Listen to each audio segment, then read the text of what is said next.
o acompanhamento das obras de transposição do Rio São Francisco, o debate da política de preços praticada pela Petrobras com relação aos combustíveis vendidos no país e também projetos de lei que beneficiam diretamente as rádios comunitárias. Estes foram alguns dos destaques da atuação da Comissão de Desenvolvimento Regional e Turismo no primeiro semestre deste ano.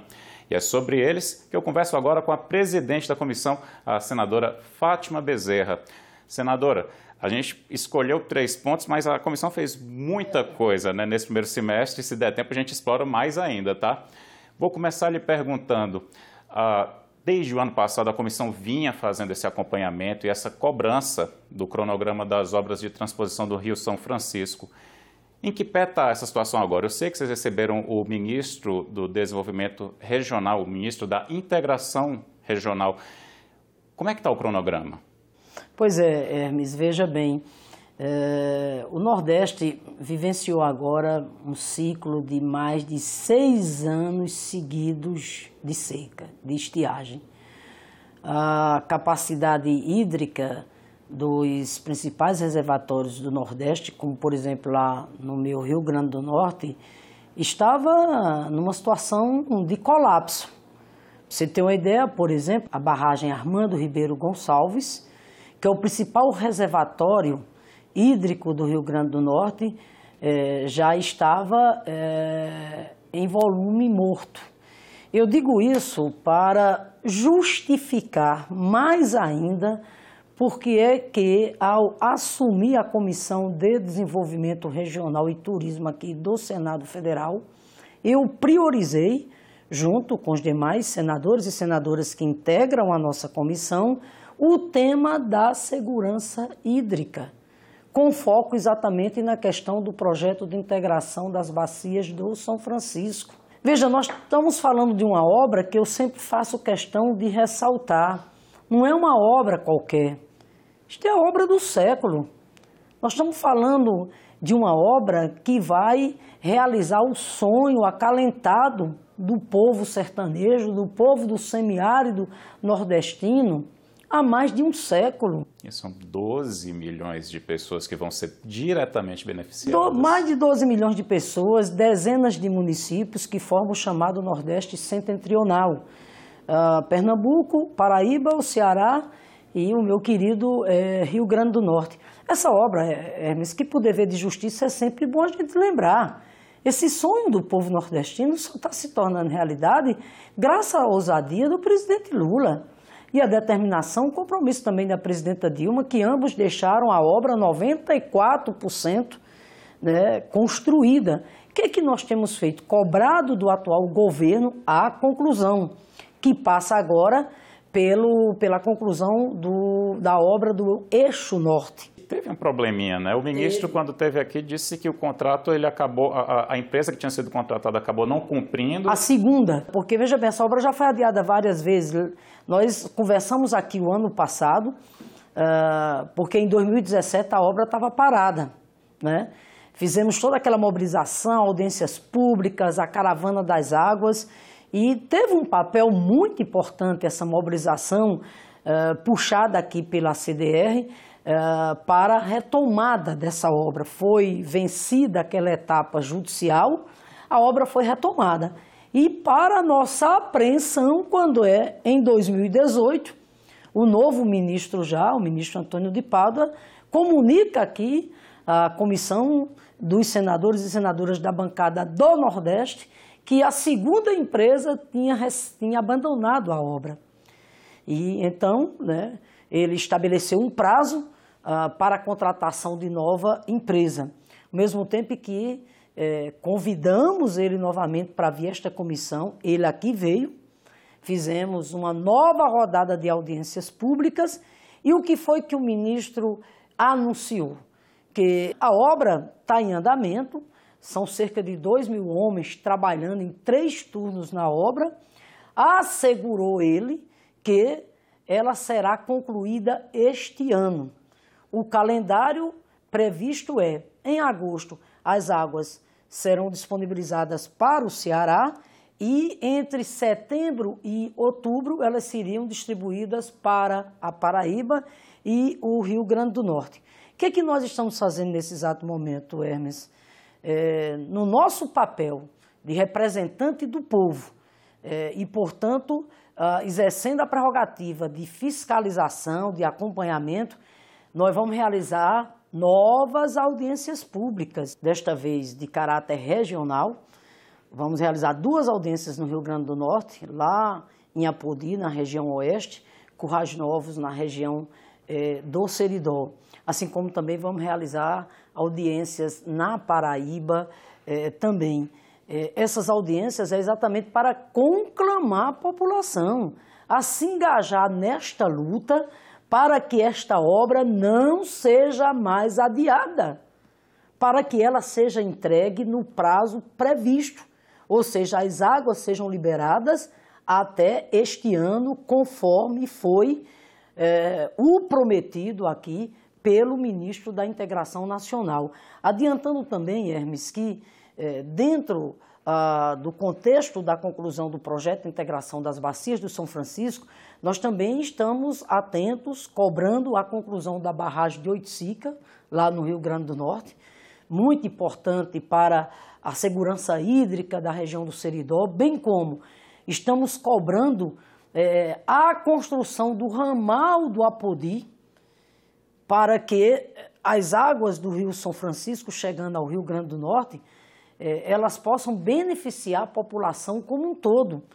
Assim como o ramal do Piancó na Paraíba, né, o ramal do Agreste em Pernambuco. Adianto mais, na condição de presidente da Comissão de Desenvolvimento Regional, nós aprovamos emenda à Lei Orçamentária Anual, destinada para o ramal do Apodi, como agora na LDO de 2019, já aprovamos novas emendas, tanto para o ramal do Apodi, bem como também para a questão do projeto de integração do São Francisco. Não é uma obra qualquer, até porque não há como você pensar em desenvolvimento econômico e social sem a população ter acesso, né, a um direito básico, elementar, que é o acesso à água. Quando a gente fala do São Francisco, a gente está falando do semiárido nordestino, que só terá a segurança hídrica assegurada quando efetivamente da conclusão dessa obra, que, repito, estamos fortemente empenhados para que ela seja entregue este ano. Na torcida para que no próximo balanço, no do fim do ano, a senhora já fale da conclusão da obra e traga aí esse excelente resultado. Mas a comissão não acompanhou só esse trabalho da obra. Está acompanhando também um outro assunto que chamou muito a atenção dos brasileiros, que é a questão da política de preço de combustíveis adotada pela Petrobras no governo Michel Temer. A comissão já fez uma audiência pública em Brasília, mas vai fazer em diversos estados. Queria que a senhora me falasse um pouquinho o que a senhora percebeu, o que já dá para a gente perceber como resultado dessa primeira audiência pública que foi realizada. É outro tema fundamental. Volto aqui a destacar, é uma Comissão de Desenvolvimento Regional e Turismo. Então, é uma comissão que tem que se voltar, né, para temas essenciais do ponto de vista do desenvolvimento humano, desenvolvimento econômico e social. Por exemplo, a questão da energia, a questão do petróleo. Nós estamos vivendo um tempo de muitos retrocessos, governo sem legitimidade nenhuma, implementando uma agenda, né, que não foi aprovada pelo povo brasileiro. E o fato é que o que nós estamos vendo é um verdadeiro desmonte, venda, privatização irresponsável do patrimônio nacional, como, por exemplo, a tentativa que eles estão fazendo de vender a Eletrobras. É importante aqui levar em consideração que a Eletrobras tem várias subsidiárias, inclusive a Chesf, que é responsável pela energia para a região Nordeste. O outro desmonte, a questão da Petrobras, que começa com a alteração da política de conteúdo local, né? Aquele marco regulatório aprovado na época do governo da presidenta Dilma, marco regulatório esse que garantia que 50% do Fundo Social do Pré-Sal fosse para a educação, por exemplo, para nos ajudar a realizar as metas do Plano Nacional de Educação, mas isso simplesmente foi alterado, né? Depois vem a chamada Lei do Trilhão, Me refiro àquela medida provisória que estabeleceu um regime tributário especial, ou seja, isentou as empresas petrolíferas, leia-se, as multinacionais do petróleo, de pagar imposto, e com isso o Brasil terá uma perda de receita violenta, cerca de R$1 trilhão. Os estados e municípios, Hermes, sabe quanto é que vai perder? Com essa benesse tributária, vão perder precisamente, em função da renúncia fiscal, cerca de 338 bilhões. 150 bilhões estados e mais de 180 bilhões os municípios. E mais uma vez, sabe qual vai ser a região mais afetada? A região Nordeste. Desses 144 bilhões que os estados perderão, o Nordeste simplesmente vai ter uma perda de 74 bilhões. Os municípios do Nordeste, consequentemente, serão exatamente os mais afetados. Como se não bastasse isso, vem agora o projeto de cessão onerosa, aprovado em regime de urgência na Câmara, veio para o Senado.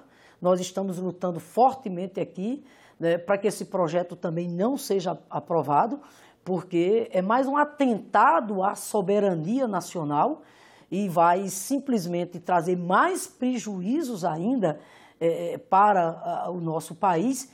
E some-se a isso exatamente a política de preços dos combustíveis adotada no governo Temer, com o senhor Pedro Parente, que levou o Brasil ao caos. Por que levou ao caos? Porque ele simplesmente, para agradar os interesses dos acionistas, em detrimento dos interesses do povo brasileiro, dolarizou o preço do combustível em tempo real, vinculou o preço da gasolina, do diesel, ao chamado mercado internacional e, literalmente, o preço da gasolina explodiu. O preço do diesel explodiu. Nós tivemos a greve dos caminhoneiros. Parou o país. Parou o país. Tivemos, por exemplo, literalmente a explosão do preço do botijão de gás. Ou seja, nos governos do PT, Lula e Dilma, o botijão de gás passou 13 anos sem ter reajuste, estava correto, porque o governo olhava principalmente para a população mais pobre desse país. Durante os governos Lula e Dilma, nós tivemos cerca de 16 aumentos de combustíveis. No governo Temer, 229 aumentos diários. O botijão de gás chegou a um preço tão elevado que fez com que hoje mais de 1 milhão de famílias pobres por esse país afora tivessem que substituir o botijão de gás pelo carvão, né, ou pelo fogão a lenha. E isso é um crime, está entendendo? O que esse governo, repito, está fazendo. Então, Hermes, quero lhe dizer que estamos aqui resistindo. O que é que temos feito? Vários debates na Comissão de Desenvolvimento Regional para esclarecer a população. De que forma? Trazendo técnicos, especialistas, trazendo aqui, claro, os petroleiros, representantes da sociedade civil. Até porque é uma audiência pública, né? Tem que mostrar todos os lados. Uma audiência pública. E é preciso, tá entendendo, a gente fazer esse debate para fazer com que, de repente, as pessoas tenham a oportunidade, tá entendendo, de ter a informação correta, no sentido delas entenderem por que a vida dela, lá na cidade onde ela mora, piorou tanto, por que ela não está conseguindo mais comprar o botijão de gás. É devido exatamente, repito, a todas essas medidas que estão vindo, né, na direção do desmonte, né, de um ativo tão importante como é a questão do petróleo, como é o papel que a Petrobras desempenha no nosso país. Então, veja bem, essas audiências públicas, nós vamos agora para os estados. Vocês fizeram a primeira em Brasília, mas no segundo semestre vão para os estados. Vamos, já fizemos 3 audiências públicas aqui na CDR, aqui em Brasília. Agora eu vou fazer toda a região Nordeste. Vamos começar para o Natal, vamos para Sergipe, para Aracaju, vamos para Piauí, vamos para Salvador, enfim, vamos percorrer o Nordeste. Audiências públicas com a parceria com as entidades representativas dos petroleiros, das demais instituições, enfim, conclamar a sociedade, né, a essa mobilização de resistência para tentar barrar, né, essas iniciativas. Hermes, quando a gente fala da Petrobras, nós não estamos falando de uma empresa qualquer. É uma empresa que ela é decisiva, estratégica. Ela é estratégica, né, para um projeto de desenvolvimento de um país que se pretenda soberano, tá entendendo? Inclusivo, com geração de emprego, né, com distribuição de renda. A Petrobras tem que voltar, né, a fazer investimentos, como ela fazia, por exemplo, nos governos recentes do presidente Lula. Ela é fundamental, ela tem um papel muito grande no produto interno bruto, por exemplo, do meu Rio Grande do Norte e do meu Nordeste. Então nós não podemos deixar de maneira nenhuma que um governo entreguista, um governo que não tem um respaldo popular, simplesmente com a conivência, inclusive, dos parlamentares que lhes dão sustentação, que lhes dá sustentação no Congresso Nacional, leva adiante, está entendendo, essas medidas, fazendo com que a Petrobras, de repente, esteja exclusivamente subordinada aos interesses do mercado. Não, nós temos, repito, que lutar para que ela retome o papel dela de indutora do desenvolvimento nacional. Daí a realização dessas audiências públicas para ampliar o debate e conclamar a sociedade a essa mobilização em defesa da Petrobras. Senadora, agora vou mudar de assunto. Esse assunto também é interessante porque a CDR entrou de cabeça no debate e alguns dos projetos até já avançaram, que é a questão das rádios comunitárias. Um projeto em especial foi debatido na Comissão de Desenvolvimento Regional e Turismo, que é o projeto que isenta as rádios comunitárias do pagamento de taxa para o ECAD. Perfeito. Queria que a senhora me falasse por que é tão importante para elas deixar de pagar esses valores. Quando a gente fala da rádio comunitária, nós estamos falando de algo fundamental, mais do que nunca na sociedade contemporânea, chamada sociedade do conhecimento, né? Porque nós estamos falando de informação. Essas rádios comunitárias, elas nasceram na década de 90 e tem uma particularidade. Você sabe que elas são instituições sem fins lucrativos, portanto, elas não podem receber verba publicitária, etc. O fato é que elas têm tido, Hermes, uma dificuldade enorme de sobrevivência. Daí, em boa hora, né, o Congresso Nacional está fazendo esse debate. Né, não só esse projeto de lei que foi relatado por mim, de autoria do senador Hélio José, que vai isentar as rádios comunitárias do pagamento dessa taxa do ECAD, que é oriunda da veiculação das músicas nas programações das rádios.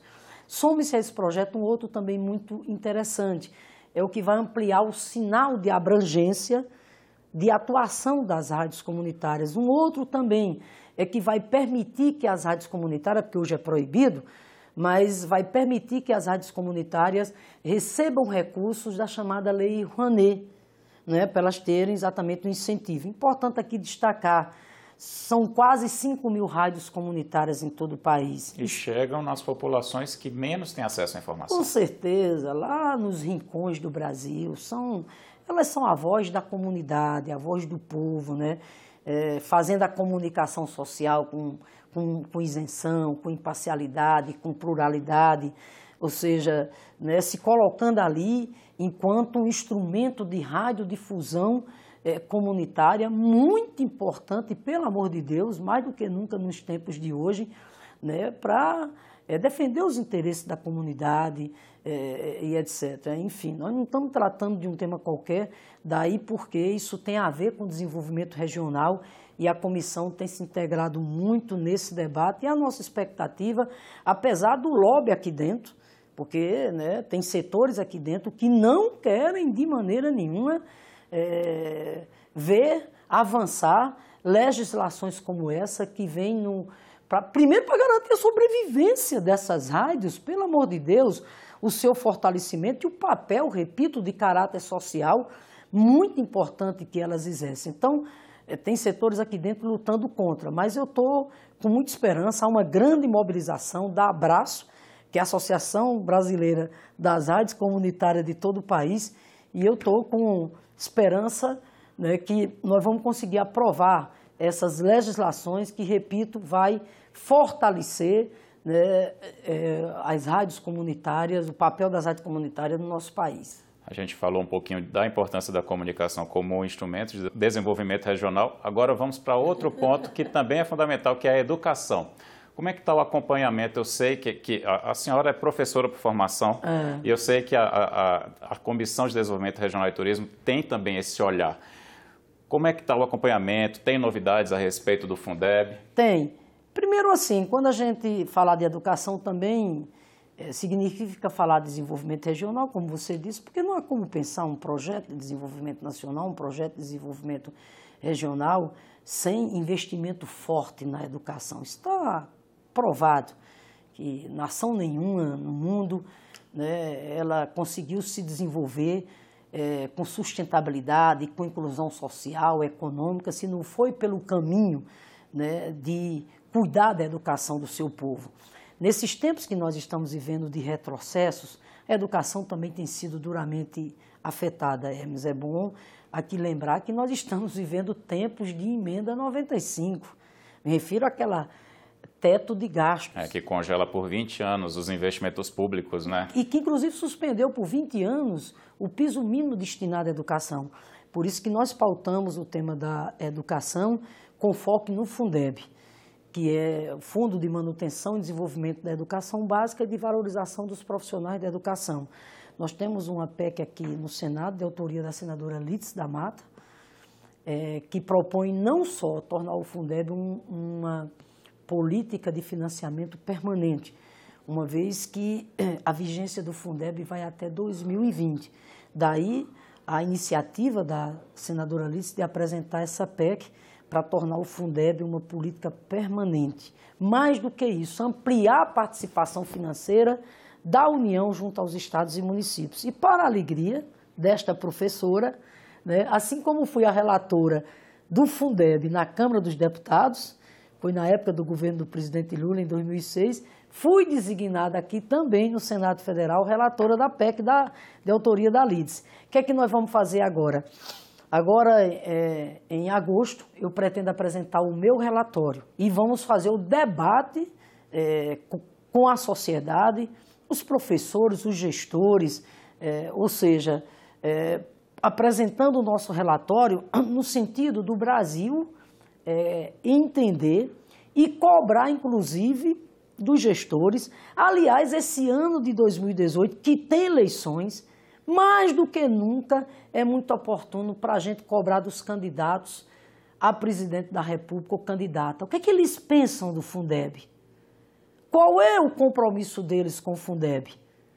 Assim como levar esse debate para os candidatos ao Legislativo, aos governos estaduais. Hermes, eu só quero lhe dizer uma coisa. O Fundeb foi a política de financiamento mais ousada adotada no Brasil. Por quê? Porque é uma política que veio para financiar desde a creche até o ensino médio, passando pela educação no campo, pela educação de jovens e adultos, etc. e tal.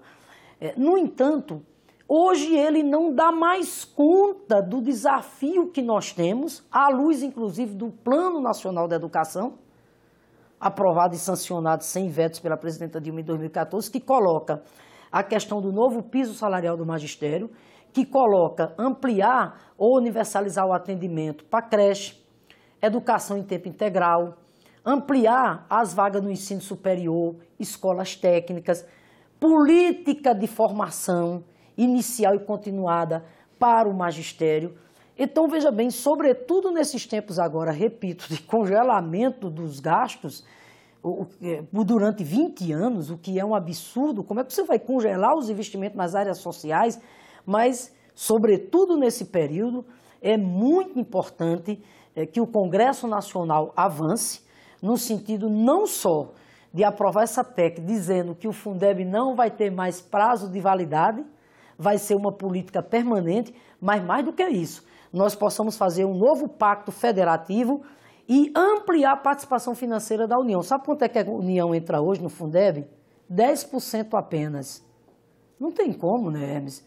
Tem que ampliar essa participação financeira para que os municípios e os estados, né, possam dar conta das metas, inclusive, que estão lá no Plano Nacional de Educação. Eu repito, essa participação financeira da União, ela é hoje completamente insuficiente. Aí eu falo, inclusive, com conhecimento de causa.